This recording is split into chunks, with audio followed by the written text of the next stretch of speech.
right, there you go. Okay, I am wearing my skirt. Oh, wow. That's the one that gives me the problem. I'm wearing it today. Nice. Wow. Woo. Nice. And then I have this other one that I made.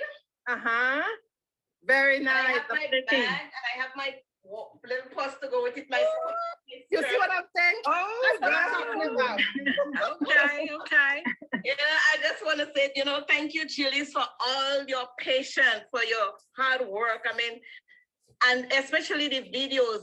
When I don't couldn't connect and I go over the videos were very, very, very detailed. It was very clear. It's just like if you were there, in person. Yeah. It was, and I really appreciate all that you have done. Had it not been for you, I would not have been able to do what I've done.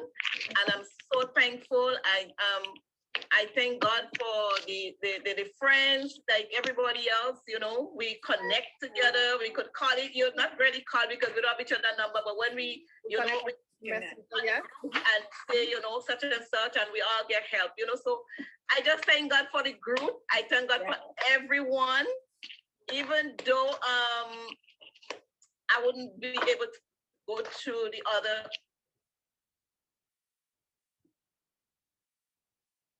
You're so very welcome. Thank you so much, Claudia, and thank you for all my wonderful students for all your support. Thank you. I am so excited.